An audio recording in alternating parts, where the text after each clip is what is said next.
올해 들어 검찰개혁 목소리가 높습니다. 특히 특수부 수사 방식이 도마 위에 올랐죠. 마치 과거의 망령을 보는 듯해요. 30년 전 일본의 모습과 너무 똑같거든요. 일본 도쿄지검 특수부는 전설이었습니다. 최고의 엘리트 집단으로 불렸으니까요. 거악을 척결한다는 자부심도 대단했죠. 하지만 그 이면에는 어두운 그림자가 있었습니다. 우리는 지금 그 그림자를 다시 봅니다. 대한민국 검찰청사에서 말이죠. 놀라울 정도로 닮은 꼴을 하고 있습니다. 수사 방식이 완전히 판박이거든요. 과거 일본 특수부의 수사 관행을 봅시다. 그들은 세 가지 특징적인 수법을 썼습니다. 첫 번째는 바로 상위 하달형 수사입니다. 위에서 답을 정해놓고 시작하는 거죠. 수사관들은 시나리오 작가가 되어야 했습니다. 상층부가 기획한 결론이 이미 있거든요. 그 결론에 맞춰 진술을 끼워 맞춥니다. 사실관계는 중요하지 않았던 겁니다. 증거가 시나리오와 다르면 어떡할까요? 그냥 증거를 무시하거나 왜곡했습니다. 조서를 꾸미는 기술이 발달할 수밖에 없죠. 진실보다는 각본이 우선이었으니까요. 올해의 우리 검찰의 모습은 어떤가요? 비슷한 의혹이 끊이지 않고 제기됩니다. 탑정너 수사라는 비판이 거셉니다. 결론을 정해두고 수사를 진행하니까요. 피의자가 진실을 말해도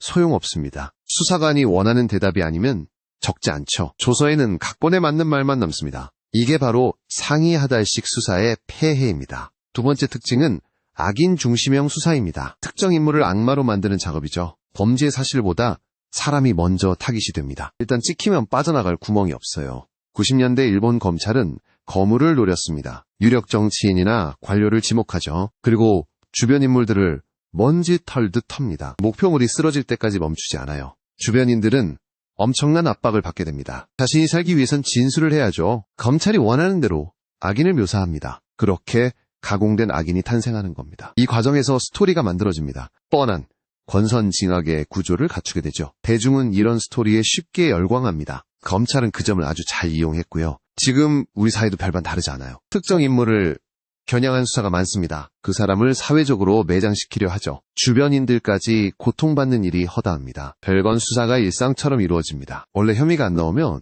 다른 걸 찾죠. 가족이나 지인까지 탈탈 텁니다. 악인을 완성하기 위한 과정인 셈이죠. 세 번째 특징은 극장형 수사입니다. 수사를 하나의 쇼처럼 연출하는 겁니다. 단순화된 스토리가 대중에게 먹히거든요. 복잡한 진실보다 자극적인 거짓이 낫죠. 강제 수사를 감행할 때 특히 그렇습니다. 압수수색 과정을 언론에 생중계하듯 하죠. 박스 들고 나오는 장면 익숙하시죠? 이게 다 계산된 연출이라는 겁니다. 언론에 정보를 조금씩 흘립니다. 피해 사실을 교묘하게 공표하는 거죠. 대중은 이미 그를 범죄자로 인식합니다. 재판도 하기 전에 여론 재판이 끝납니다. 일본 특수부는 이를 언론 플레이라 불렀죠. 기자들과 유착관계도 심각했습니다. 검찰이 흘려주는 정보만 받아 적었으니까요. 검증 없는 보도가 쏟아져 나왔습니다. 여론을 등에 업은 검찰은 무소불위였습니다. 누구도 그들의 수사에 토를 달지 못했죠. 여론이 지지하니 무리한 수사도 가능해요. 이것이 극장형 수사의 무서운 점입니다. 최근 우리 검찰의 행태를 보세요. 압수수색 영장이 남발되고 있습니다. 언론에는 확인되지 않은 의혹이 도배되죠. 망신주기식 수사가 반복되고 있습니다. 피의자의 인권은 안중에도 없습니다. 포토라인에 세워 망신을 줍니다. 알 권리라는 명분으로 포장하면서요. 실상은 여론을 조작하려는 의도입니다. 이 세 가지 방식은 서로 연결돼 있습니다. 시나리오를 짜고 악인을 설정합니다. 그리고 극장처럼 연출해 여론을 선동하죠. 완벽한 삼박자가 맞아떨어지는 겁니다. 90년대 일본은 이 방식에 취해 있었어요. 자신들이 정의의 사도인 줄 착각했죠. 하지만 그 끝은 처참한 몰락이었습니다. 거짓은 언젠가 드러나기 마련이니까요. 일본 검찰의 몰락을 가져온 사건이 있죠. 바로 오사카 지검 특수부 사건입니다. 증거 조작이 세상에 드러났거든요. 검사가 압수물을 변조하다 걸린 겁니다.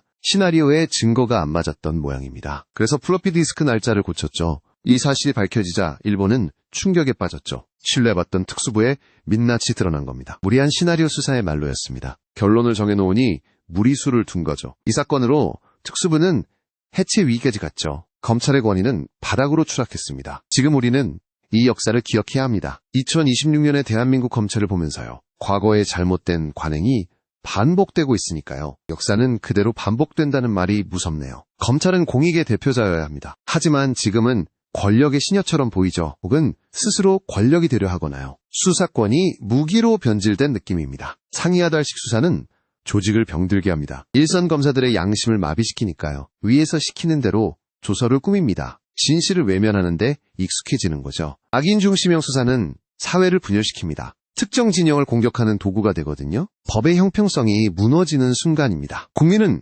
검찰을 더 이상 신뢰하지 않죠. 극장형 수사는 민주주의를 위협합니다. 여론을 조작해 판결에 영향을 주니까요. 법정이 아닌 광장에서 심판하려 합니다. 이는 사법 시스템의 근간을 흔드는 일이죠. 일본은 그 대가를 혹독하게 치렀습니다. 사법 불신이 극에 달했었거든요. 수사 시스템을 뜯어고쳐야 했습니다. 우리는 그 전철을 밟지 말아야 합니다. 하지만 현실은 그리 낙관적이지 않아요. 올해 들어서도 논란은 계속되니까요. 검찰의 폭주를 막을 장치가 부족합니다. 제도적 견제 장치가 무력화되고 있죠. 수사 관행은 하루아침에 바뀌지 않아요. 조직문화 깊숙이 박혀있기 때문이죠. 특히 특수부의 엘리트 의식이 문제입니다. 자신들은 틀리지 않는다는 오만함이죠. 그들은 수사를 예술로 생각하나 봅니다. 멋진 작품을 만들어내려 하거든요. 하지만 수사는 창작이 아니라 발견입니다. 있는 그대로의 사실을 찾는 과정이어야죠. 90년대 일본 검찰도 유능했습니다. 수사 능력만큼은 타의 추종을 불허했죠. 하지만 방향이 잘못되면 능력은 독이 됩니다. 그 독이 결국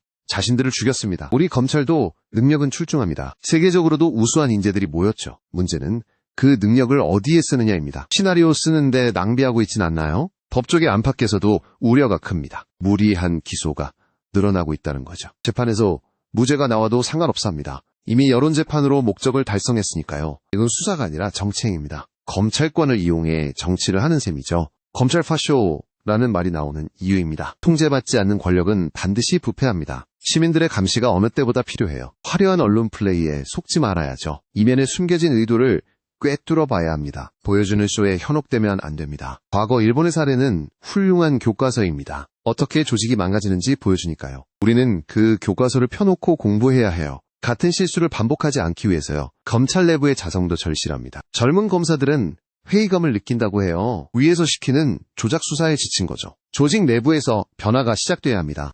하지만 기득권층은 변하려 하지 않죠. 자신들의 권력을 놓기 싫으니까요. 특수부의 영광을 재현하고 싶어 합니다. 그 영광이 허상인 줄도 모르고 말이죠. 수사권과 기소권 분리 논의도 있었습니다. 하지만 여전히 제자리 걸음인 상태죠. 권력기관 개혁은 참으로 어렵습니다. 저항이 그만큼 거세다는 증거겠죠. 올해 일어난 일련의 사건들을 보세요. 전형적인 먼지털기 수사가 보입니다. 한 사람을 죽이기 위해 올인하고 있죠. 이게 과연 정의로운 수사일까요? 일본 도쿄지검 특수부의 몰락 과정을 보면 결국 내부 고발과 언론의 추적으로 밝혀졌죠. 진실은 감출 수 없다는 교훈을 줍니다. 우리에게도 언젠가 그런 날이 올까요? 지금의 검찰 수사는 너무나 위험합니다. 칼날이 춤을 추고 있는 형국이죠. 그 칼날에 억울한 피해자가 생깁니다. 누구도 그 피해를 보상해주지 않아요. 수사의 목적은 실체적 진실 발견입니다. 누군가를 감옥에 보내는 게 아니죠. 하지만 지금은 구속이 곧 성과가 됩니다. 실적주의가 수사를 망치고 있습니다. 일본도 실적 압박이 심했다고 합니다. 특수부 검사라면 굵직한 사건을 해야 했죠. 그래서 없는 죄도 만들어냈던 겁니다. 지금 우리 상황과 너무 흡사하지 않나요? 우리는 질문을 던져야 합니다. 검찰은 누구를 위해 존재하는가? 국민을 위해서, 인가조직을 위해서인가? 답은 이미 여러분도 알고 계실 겁니다. 이제는 구시대적 관행을 끊어야 합니다. 90년대 일본의 망령을 쫓아내야죠. 시나리오 수사는 이제 통하지 않아야 해요. 국민들의 눈높이가 높아졌으니까요. 악인 만들기 프레임도 깨져야 합니다. 사람이 아닌 죄를 미워해야 하니까요. 인권 친화적인 수사로 나아가야 합니다. 그것이 선진 사법 시스템의 모습이죠. 극장형 수사는 더 이상 용납해선 안 됩니다. 비공개 수사 원칙이 지켜져야 합니다. 확정되지 않은 사실 유포는 범죄입니다. 엄격한 책임을 물어야 할 사안이죠. 올해는 변화의 분기점이 되어야 합니다. 이대로 가면 사법 시스템이 붕괴됩니다. 신뢰를 잃은 법은 힘을 잃으니까요. 법치주의의 위기라고 할 수 있습니다. 90년대 일본을 반면교사 삼읍시다. 그들의 실패를 답습할 이유는 없잖아요. 더 나은 미래를 위해 감시해야 합니다. 깨어있는 시민의식이 필요한 때입니다. 검찰개혁은 아직 끝나지 않았습니다. 아니 오히려 퇴보하고 있는지도 모르죠. 그래서 우리의 관심이 더욱 절실합니다. 관심을 끄는 순간 권력은 부패하니까요. 데칼코마니처럼 닮은 한일 특수부, 그 평행 이론을 이제는 깨야 합니다. 비극적인 결말까지 닮을 수는 없으니까요. 정의가 바로 서는 날을 기대해봅니다. 결국 수사의 본질은 공정함입니다. 누구에게나 평등한 법, 집행이어야 하죠. 특정인을 노리는 칼날이 되어서는 안 됩니다. 그 칼날은 결국 자신을 향하게 될 테니까요. 오늘 영상이 유익하셨나요? 과거를 통해 현재를 보는 시간이었습니다. 여러분의 생각은 어떠신지 궁금하네요. 댓글로 자유로운 의견 남겨주세요. 구독과 좋아요는 큰 힘이 됩니다. 다음에도 날카로운 분석으로 찾아올게요. 진실을 보는 눈 함께 키워갑시다. 시청해주셔서 감사합니다.